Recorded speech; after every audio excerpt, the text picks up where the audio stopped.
bienvenue dans la chronique des Ciels et Marines. Je suis très content d'être avec vous pour parler du hack.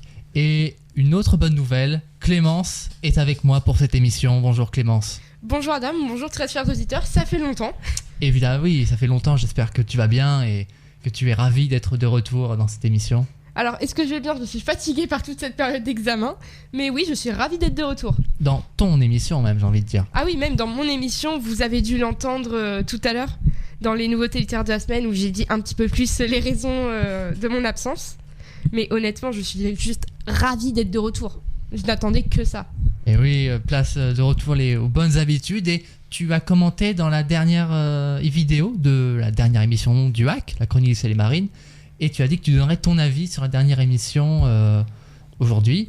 Qu'est-ce que tu aimerais rajouter à ce que j'ai pu dire il y a 2 semaines maintenant ?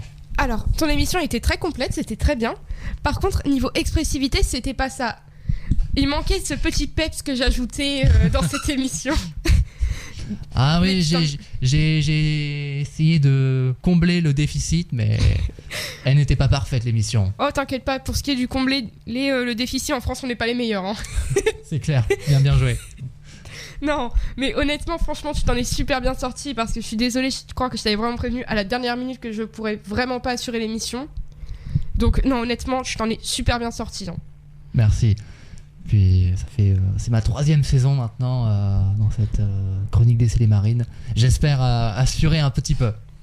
Bah oui, quand même. On va parler de notre club tant adoré, le hack. Oui. Qui a alterné entre le bon et le moins bon. Exactement, on va commencer par Hack Nantes et cette fameuse victoire 2-0 qui nous a tous ravis. Et nous passerons évidemment sur Hack Angers un petit peu plus tard, vous savez, où on a un petit peu déchanté. Nantes le hack, victoire à l'extérieur pour nous à Hackmen. Effectivement, c'était super, mais il y a des choses à savoir sur ce match. C'est que Nantes ne compte que 10 points après 12 matchs de Ligue 1, ce qui est inquiétant aussi pour un potentiel maintien pour eux. Et cette saison, son plus faible total à ce stade depuis 2006-2007, hein, où ils ont été au même point. Et ils ont d'ailleurs fait moins bien qu'à 2 reprises, 9 points en 96-97, c'est très vieux. Ainsi que 7 points en 2001-2002 où ils étaient 10e en fin de saison, ce qui était suffisant pour assurer leur maintien. 2001-2002, ils avaient fait un entame catastrophique et ils avaient réussi à se maintenir. Ils avaient réussi à se maintenir, un petit peu comme ton club l'année dernière, où ils avaient fait une première partie de saison catastrophique l'année dernière pour Lyon, pour au final finir en Ligue Europa cette saison-là. C'était incroyable en effet. La remontada de la saison pour moi. Oui. Mais Nantes clairement a aussi enregistré 4 défaites d'affilée en Ligue 1 et pour la 3e fois seulement sur les 9 dernières saisons. Donc ils n'ont jamais eu un comportement sur le terrain aussi mauvais au niveau de leur jeu. Et ça s'est aussi ressenti dans la colère des supporters avec les nombreux débordements. On va les développer un petit peu plus tard. Oui, et maintenant, un peu plus pour nos Hackmen, le Havre n'a gagné que son 3e déplacement en Ligue 1 depuis sa remontée l'année dernière. Ça ne fait uniquement que 3 victoires en extérieur. On a gagné qu'un match à l'extérieur la saison dernière, c'était contre Toulouse. Oui. Ensuite, on a gagné au mois d'août à Saint-Etienne. Et ce match à Nantes représente notre 3e victoire, comme tu dis, depuis notre retour en Ligue 1 en déplacement. Exactement. Donc ça n'a pas été terrible.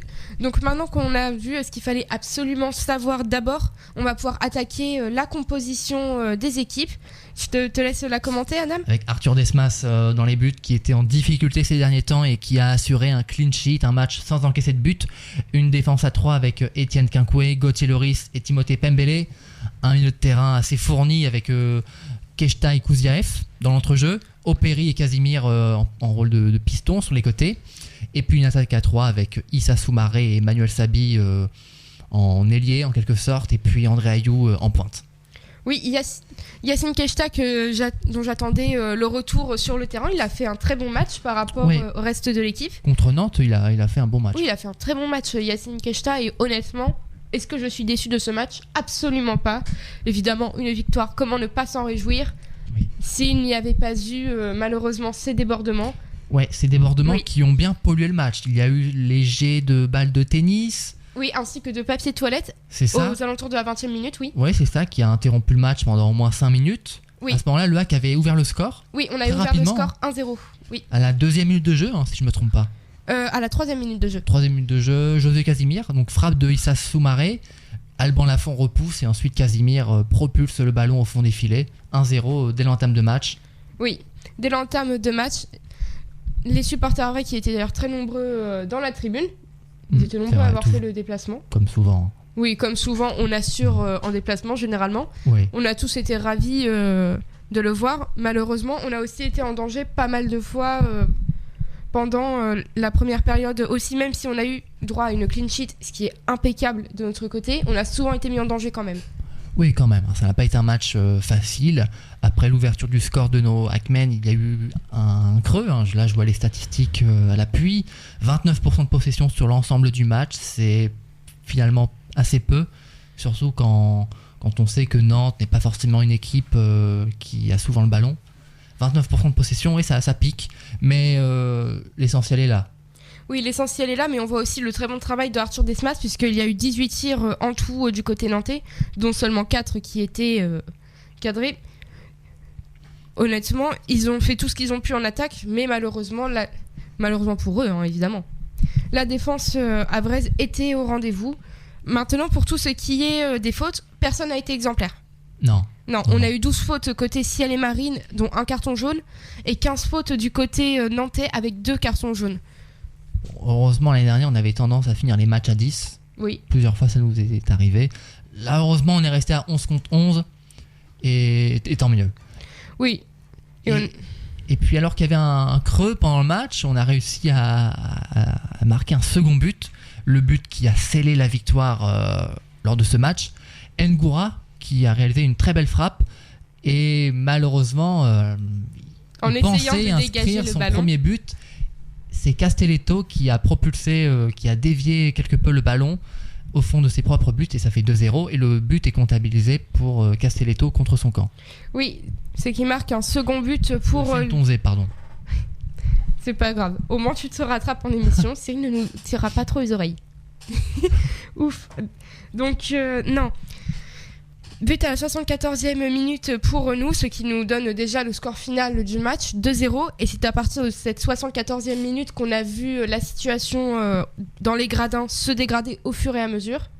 Oui, même s'il a fallu attendre pour cela la 90e minute, le début du temps additionnel, ces fameux débordements, où il y a encore eu cette fois-ci des balles de tennis et du papier toilette. Cependant, ils ne se sont absolument pas arrêtés là. Il y a eu des tentatives pour envahir le terrain. Le match a été interrompu pendant 25 minutes, il me semble.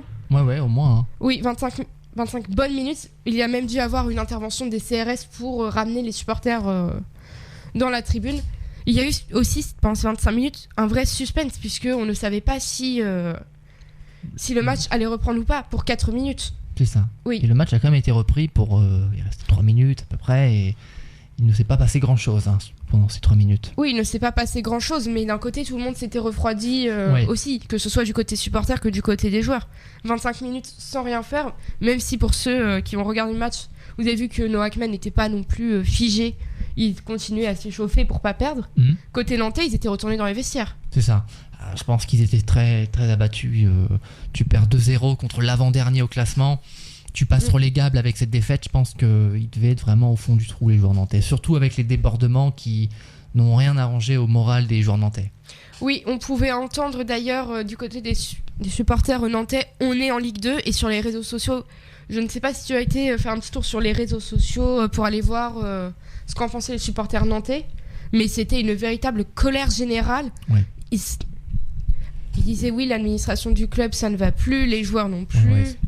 Ça fait déjà quelques temps que les supporters nantais sont mécontents de la direction. Et c'est dommage parce que c'est un club historique qui a une grande histoire dans le football français. Et ce club va vraiment mal. Oui, ce club va vraiment mal. On espère ne pas le voir relégué tout de même. Ce serait dommage pour un club historique.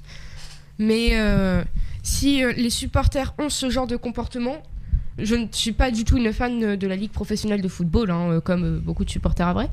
Mais j'attends quand même que des sanctions soient prises à l'encontre des supporters nantais. Parce que pas là, contre le club en lui-même, évidemment, mais... Pour les joueurs du HAC, c'était un manque de respect. Là, l'ambiance était délétère, était beaucoup trop mauvaise. Oui, et pas uniquement pour les joueurs du HAC, même pour les supporters nantais, le plus gros manque de respect, il était pour eux, à mon avis. Oui, parce que c'est eux qui sont visés par les courroux des supporters.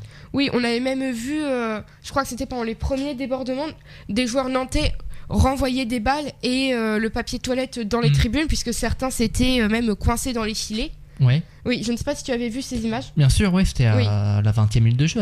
Oui, c'était à la 20e minute de jeu. Et puis, malgré ces débordements, le HAC a pris les 3 points et sorti de la zone rouge. Et à noter, Didier Digard qui était présent en tribune suite à son carton rouge écopé 2 semaines avant contre Reims. Oui, effectivement, petit carton rouge pour Didier Digard, qui est toujours mérité, hein, je maintiens mon avis là-dessus. Je ne sais plus si j'avais maintenu cette opinion en privé ou à l'antenne, mais pour moi, le carton rouge de Didier Digard, on va pas revenir sur Reims, mais il était mérité, honnêtement. Par contre, moi je trouvais ça un petit peu marrant aussi, parce que même s'il était dans les tribunes, on le voyait se pencher comme ça, dire aux autres membres du staff qui eux étaient sur le terrain, va dire ça à un tel, va dire ça à un tel, ça va plus du tout. La situation était marrante en effet. Oui, c'était assez comique, mais malheureusement ça a été pas outrepassé, mais ça a été un petit peu caché par tous ces débordements, c'est dommage. C'est vrai. Oui. En tout cas, puisque le match avait repris pour 3 minutes, comme tu me l'as dit, mais devant un stade vide, si tu regardais bien, l'ensemble des supporters, sauf évidemment les supporters havrais, puisque en parkage, on ne peut pas quitter le stade aussi facilement, il faut qu'on attende au moins 30 minutes. En tout cas, moi, c'est ce qui m'arrive quand je pars en déplacement, à Lille notamment. Ouais. On attend toujours 30 minutes avant de laisser sortir les supporters havrais, et encore, on est escorté par la police municipale pour éviter tout débordement, pour éviter des combats aux abords du stade. C'est pour des raisons de sécurité, évidemment. Oui, bien sûr. Oui. Malheureusement, c'est encore beaucoup trop appliqué. Enfin, il y a encore beaucoup trop de violence aux alentours des stades, malheureusement. Oui, il y a encore beaucoup de violence aux alentours des stades, mais je pense que le process de sécurité, entre guillemets, n'a rien à se reprocher pour ce qui est des parkages. On est certes très entouré, on a l'impression qu'on va en garde à vue, mais au moins on risque rien. Merci en tout cas d'avoir partagé ton expérience en tant que fan du HAC et pour avoir fait un déplacement. C'est quelque chose que j'aimerais faire un jour. Ah, mais c'est l'occasion. Cette saison peut-être ou la saison prochaine. En tout cas, on va passer au match d'après, mais avant cela, pause musicale. À tout de suite.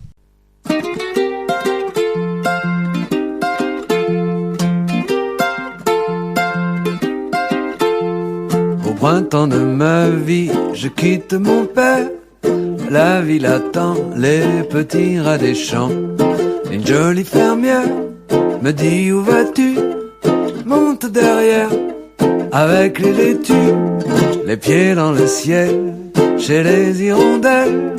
Nous filons doux et la route est à nous. Petit, la vie est belle à l'école buissonnière. Nous irons danser au bal des oiseaux, près de la rivière. Les prés sont verts, quel âge as-tu toi?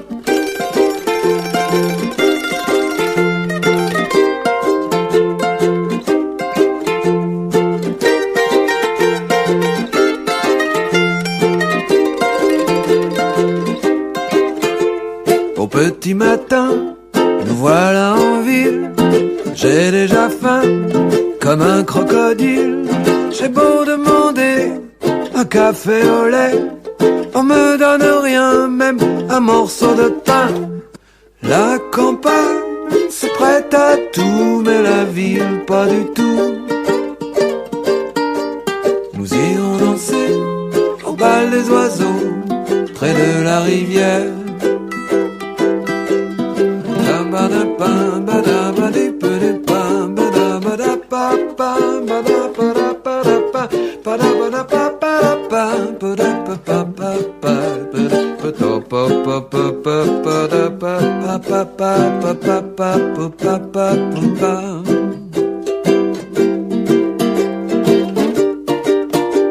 Je suis pas un voleur, mais comment me nourrir? Je marche des heures, je sais pas où dormir. À la fontaine, j'ai bu de l'eau fraîche. J'ai pêché l'amour, ça ne mord pas tous les jours. Mais ce jour-là, il y en avait pour moi. Oui, la femme de ma vie avait soif elle aussi. Amour, la vie est belle dans tes bras de velours. bal des oiseaux, près de la rivière. Les prés sont verts, comment vas-tu toi?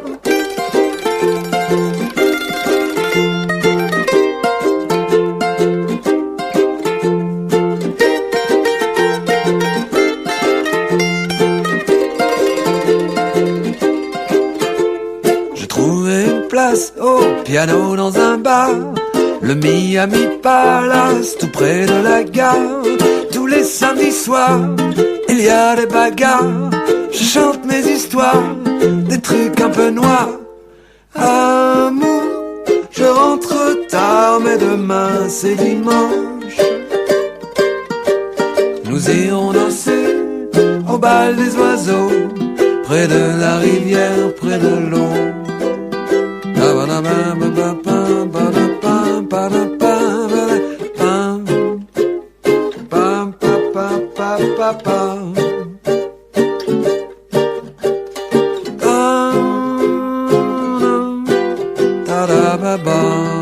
Vous écoutez bien la chronique des Ciels et Marines sur RVL et on va passer à l'actualité, au match le plus récent de nos Hackmen et de cette malheureuse défaite à domicile contre le SCO d'Angers, un club qui plus est promu, qui était derrière nous au classement et à cause de cette défaite, nous repassons barragiste.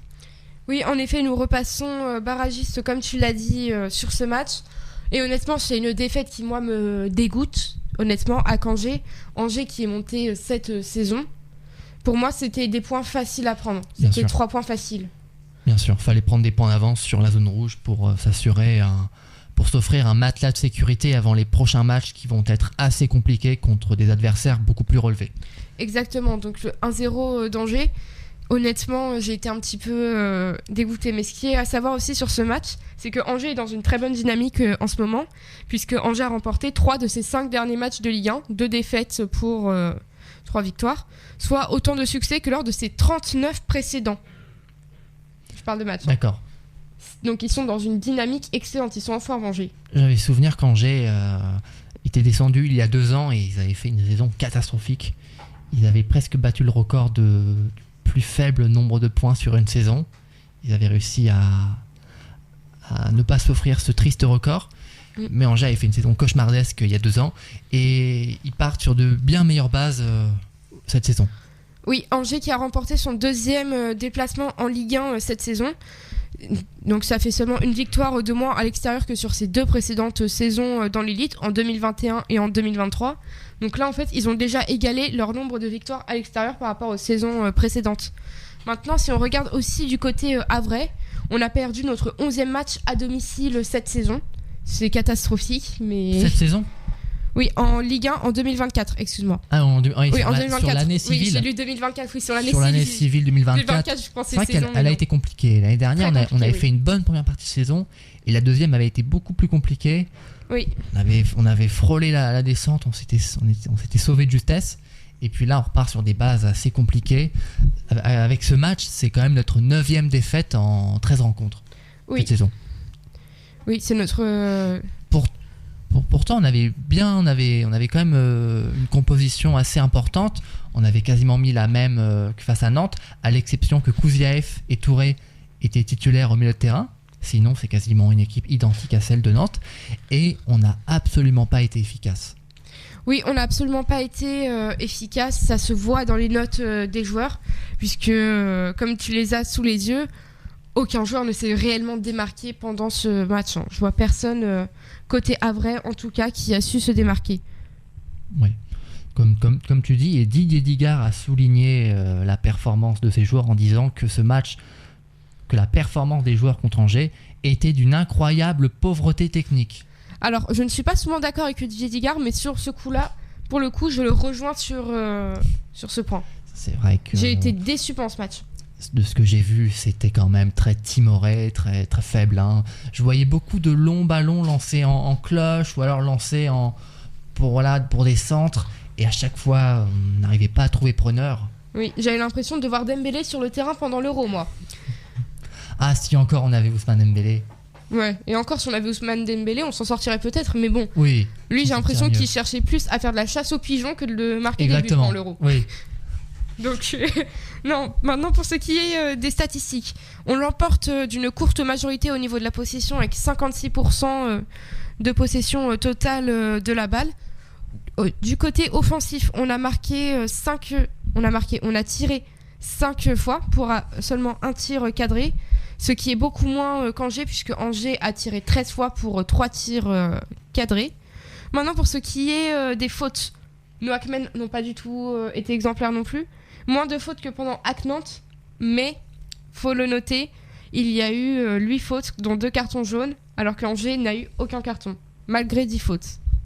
Maintenant, au niveau des fautes, je vais en profiter pour faire un petit point sur l'arbitrage de ce match.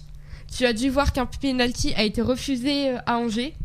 Ouais, c'est vrai. Oui, pour moi, c'est un petit peu scandaleux. Je suis bien supporter Ciel et Marine, ne vous trompez pas là-dessus, mais pour moi, il y avait penalty.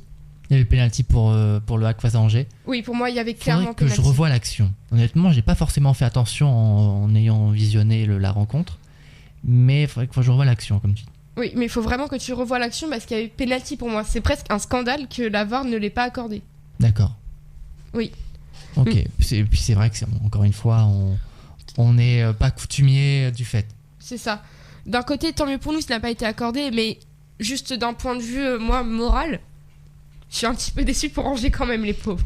C'est vrai, pour une fois qu'une décision est à notre avantage, oui. Ouais, et c'était à quelle minute de jeu déjà C'était pendant la... Non, c'était pendant la deuxième période. D'accord. J'ai plus la minute exacte, mais c'était pendant la seconde période.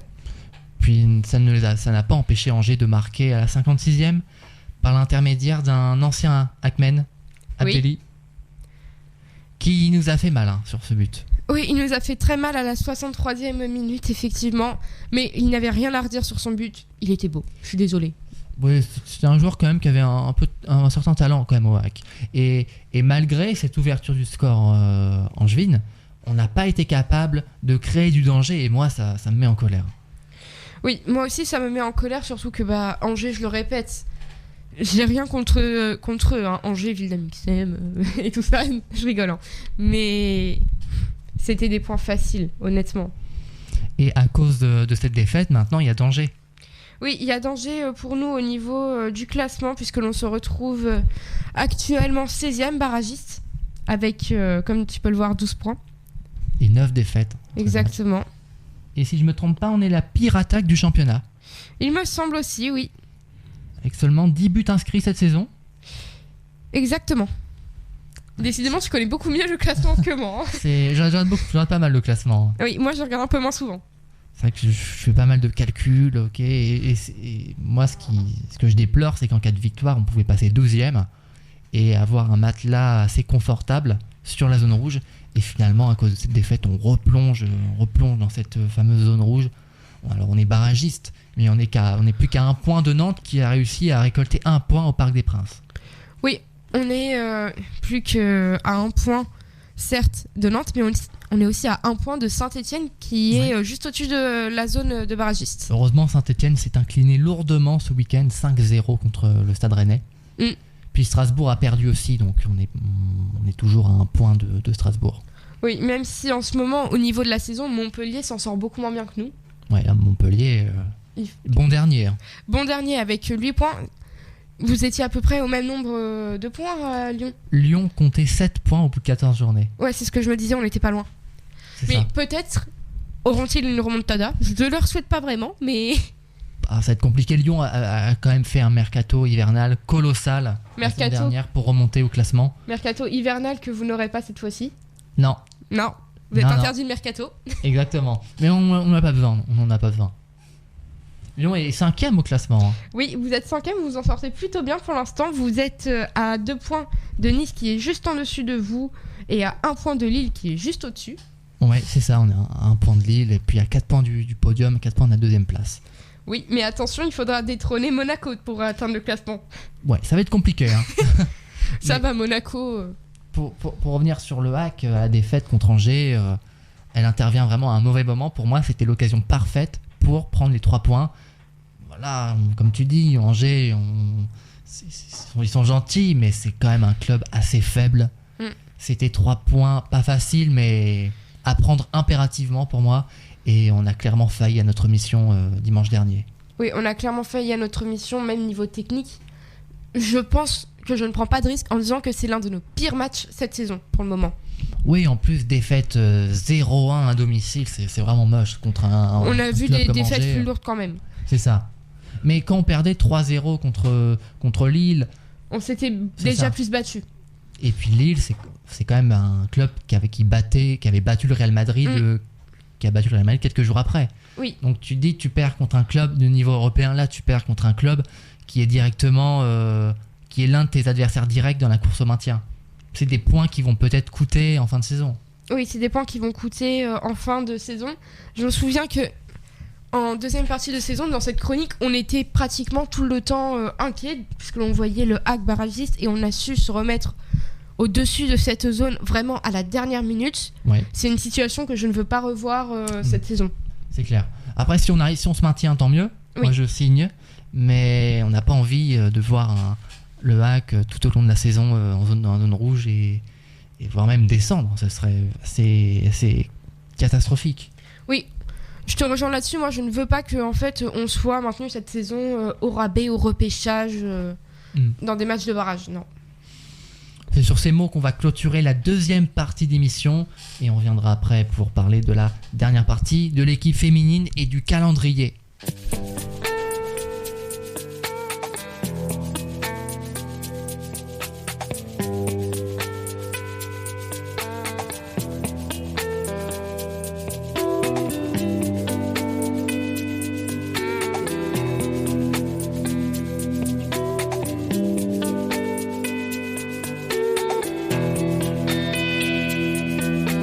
Sans se penchant pour une personne, l'être aimé,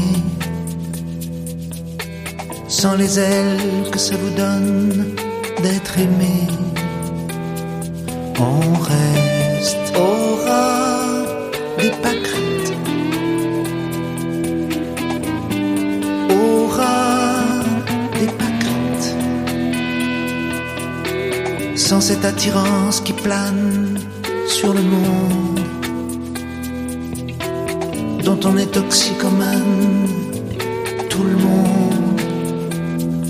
On reste au ras des pâquerettes, au ras des pâquerettes.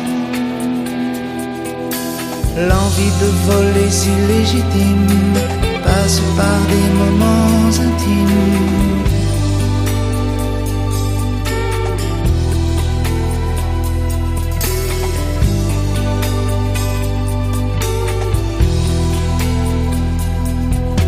Sans les mots de jalousie, des bagarres,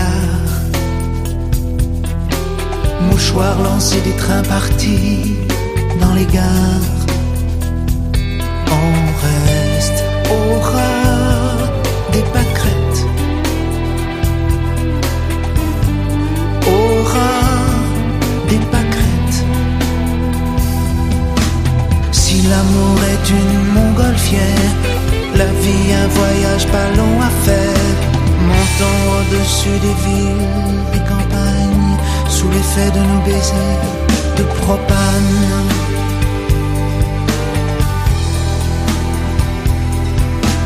Cœur léger dans les nacelles, les amoureux volent dans le ciel, laissant en bas les cœurs lourds de ceux qui n'ont pas d'amour.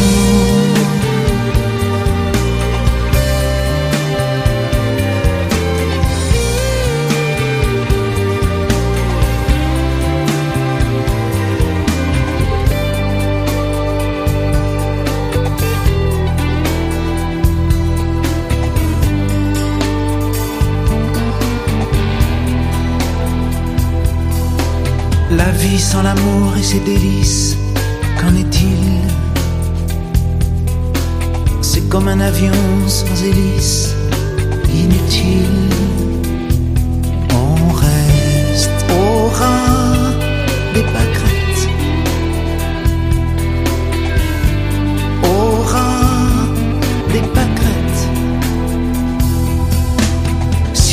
l'amour est une montgolfière, la vie un voyage pas long à faire. Montons au-dessus des villes et des campagnes, sous l'effet de nos baisers de propane.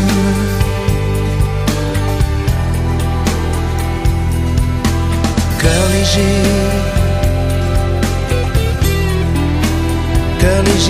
dans les nacelles,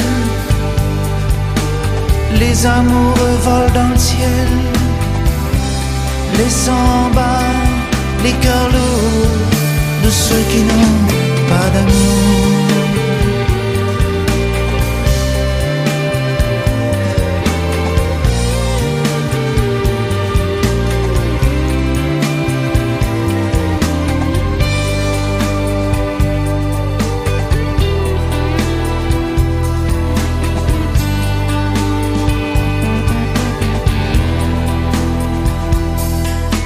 Sans les mon amour chéri, adorable,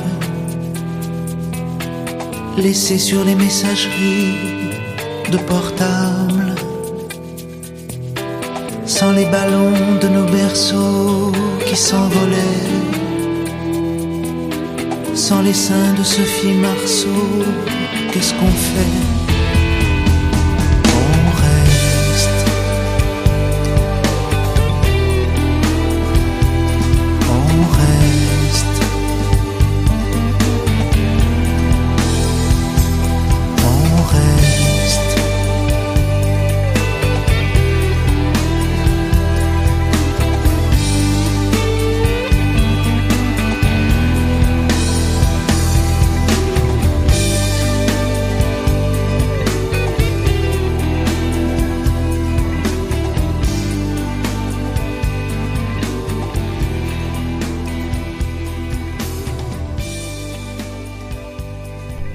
Écoutez RVL, la chronique des ciels et marines, et maintenant on va faire un petit point sur les calendriers de la Ligue 1 et de la D1 féminine, parce qu'il y a aussi notre équipe féminine qui continue de faire son championnat, et malheureusement ça ne s'est pas forcément bien passé pour elle.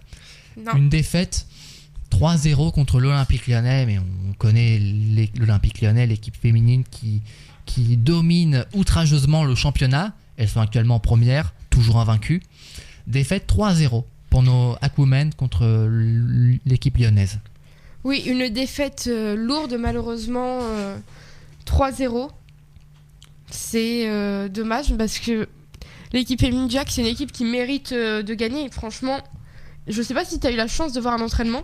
Un match, mais jamais un entraînement. Alors moi, je l'ai vu un petit peu par hasard, leur entraînement, mais honnêtement, pour moi, elles méritent de gagner. C'est dommage. Hein. Oui. C'est vrai que pour l'instant elles n'ont pas beaucoup de chance sur ce championnat, beaucoup de cartons rouges qui interviennent, qui sont là, donc notre équipe est réduite à 10, on perd de justesse, bon sauf ce match contre Lyon, mais forcément Lyon c'est peut-être la meilleure équipe d'Europe, on ne pouvait pas s'attendre à une victoire ou même un match nul de notre équipe havraise. Oui. Effectivement, je te rejoins sur ce point-là, même si on ne pouvait pas attendre une victoire havraise, perdre 3-0, c'est dommage quoi. Même si on ne pouvait pas s'attendre à une victoire de nos Aquamen, j'aurais espéré que notre défaite soit plus sur du 1-0, que l'on se soit tout de même bien battu en défense. C'est ça. Cependant, tout est encore ouvert pour notre équipe féminine du Havre, parce que actuellement l'équipe féminine du Havre pointe à la 11e place, donc elles sont avant-dernière. Une victoire, 8 défaites, le bilan est assez lourd. Mais le prochain match est à domicile, samedi, donc dès demain, à 17h contre Strasbourg. Strasbourg qui est 10e, donc juste devant nous avec 2 points d'avance. En cas de victoire, on pourrait sortir de la zone rouge. Oui, on pourrait sortir de la zone rouge et tout comme nos Hackmen, ça pourrait potentiellement nous sauver un petit peu jusqu'au mercato d'hiver en tout cas. Il faut qu'on se le souhaite tout de même. Jusqu'à la trêve hivernale. Et après ce match contre Strasbourg, ce sera Guingamp. On ira en déplacement à Guingamp qui est dernier. Dernier, oui, mais là ce sera vraiment des points qu'il faudra prendre quoi qu'il arrive. Pour l'instant, on reste à seulement 3 points cette saison. Ce qui honnêtement n'est pas satisfaisant. Voilà. Il en faut un peu plus pour se maintenir en D1 féminine. Effectivement, il en faudrait même beaucoup plus. Oui, bien sûr, beaucoup plus. Et c'est l'occasion, si on gagne l'un de ces 2 matchs et qu'on fait match nul, avec 7 points, on pourrait sortir de la zone rouge et peut-être rattraper Reims qui compte actuellement 6 points à la 9e place. Oui, on pourrait peut-être rattraper le stade de Reims, oui. Mais après, il faudra maintenir tout ça parce que nos Aquamen sont capables de faire des beaux matchs, gagner.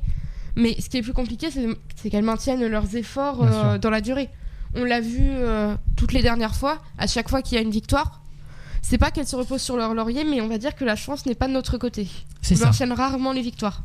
Exactement. On a du mal à enchaîner les performances et forcément ça se ressent au classement. En tout cas, si vous êtes amoureux du hack, que ce soit l'équipe féminine et masculine, c'est un match à ne pas manquer dès demain contre Strasbourg à 17h, un match capital pour le championnat. Donc, si vous voulez voir un match de foot au Stade Océane, c'est l'occasion. Oui, c'est l'occasion. En plus, même s'il y a moins de monde, tous les supporters de l'équipe du hack féminine, franchement, ils sont adorables. Il faut se le dire, il y a toujours une bonne ambiance, une ambiance chaleureuse, et bizarrement, on ne voit jamais de débordement. C'est vrai. Ouais, faut se le dire. Vrai.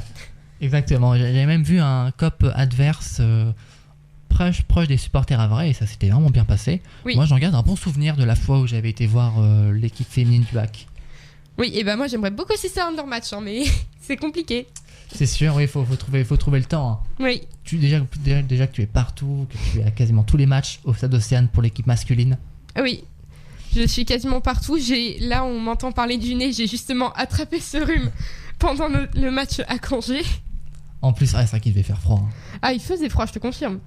Et il reste 2 matchs pour notre équipe masculine en championnat avant la trêve hivernale. Un match qui va être assez compliqué à Nice. Oui. Digard va rentrer chez lui. C'est pas dit méchamment. Il a joué à Nice, il a été entraîneur de l'OGC Nice. Oui, c'est ce qu'il faisait juste avant d'être au hack. Match prévu le 7 décembre à 19h à l'Alliance Riviera à Nice. Ça va être compliqué. Très compliqué. Mais Nice est sur une mauvaise période en ce moment. Oui, mais même si Nice est sur une mauvaise période, il reste quand même juste sur la globalité de leur jeu bien au-dessus. Bien sûr. Et c'est indéniable, je ne conteste absolument pas cet argument. Oui, ensuite on va retrouver mes copains le 15 décembre à 17h au Stade Océane. On va jouer contre Strasbourg. Ah, Strasbourg, on les aime bien.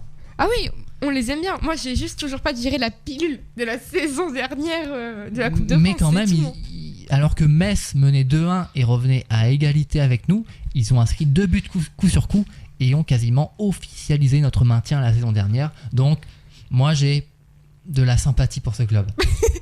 Oui, t'as vraiment de la sympathie là, mais... Ah oui, là, quand ils ont marqué les 2 buts contre Metz, j'étais content. Ah bah, qui ne l'aurait pas été ? Hack Strasbourg, dimanche 15 décembre à 17h, dans la semaine prochaine, dans une dizaine de jours. On a très hâte de voir ce match. Strasbourg, c'est une équipe qui n'est pas forcément bien classée, elle est sur une série de défaites, mais c'est une équipe qui propose du jeu.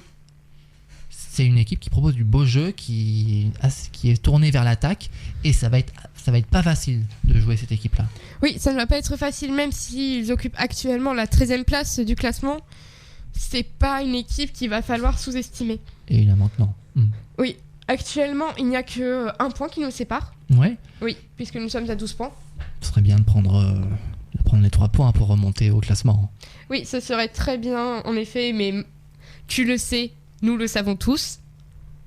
Il n'y a pas que Hack Strasbourg qui se joue pendant cette journée de Ligue 1, puisque tout le monde va jouer en fait. Donc le classement, il va pas arrêter de bouger. Non. C'est vrai que la saison dernière, lors de la dernière journée avant la trêve hivernale, toutes les équipes avaient joué en même temps. Mais c'est une nouveauté. On aura les matchs, des créneaux différents, enfin comme d'habitude. Je sais que ce jour-là, il y aura PSG Lyon à 20h45.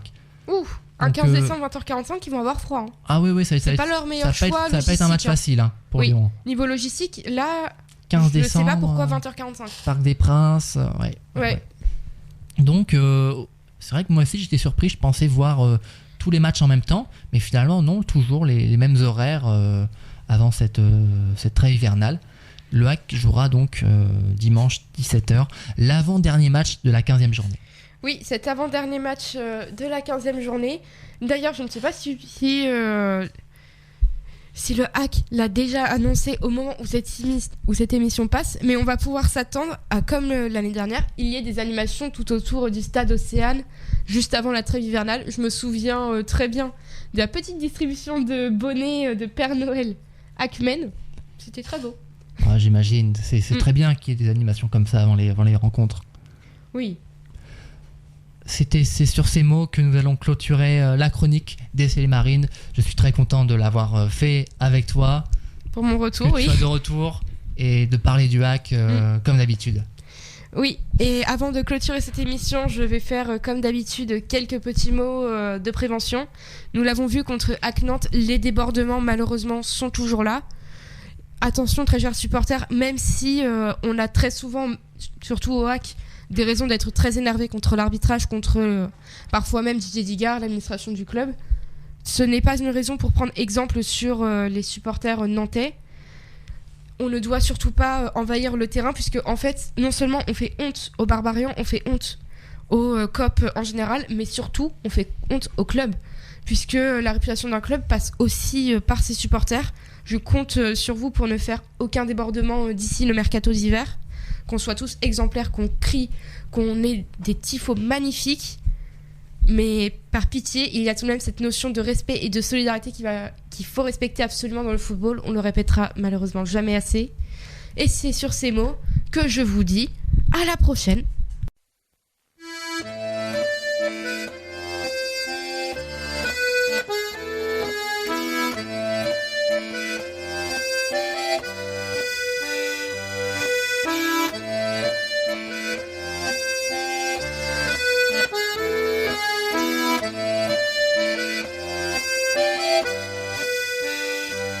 J'en vois des qui se donnent des bijoux dans le cou. C'est beau mais quand même ce ne sont que des cailloux. Des pierres qui vous roulent et qui vous coulent sur les joues. J'aime mieux que tu m'aimes sans dépenser des sous. Moi je m'en moque, j'en vois valser les trucs en toc, les cages dorées. Toi quand tu me serres très fort, c'est comme un trésor. Et ça vaut de l'or.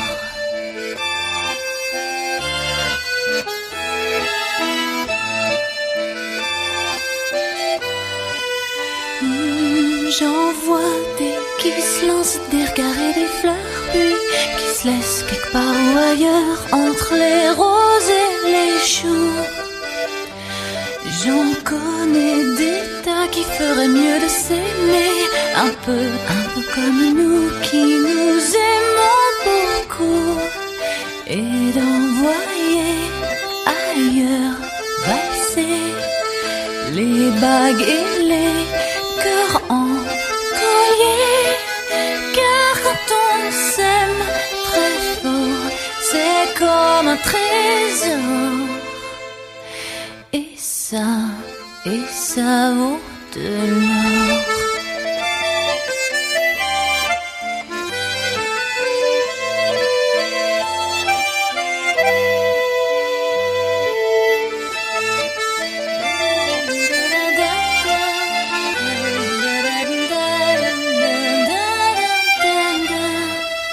Moi pour toujours, je vois valser les preuves d'amour en or plaqué. Puisque tu me serres très fort, c'est là mon trésor. C'est toi qui vaut de l'or.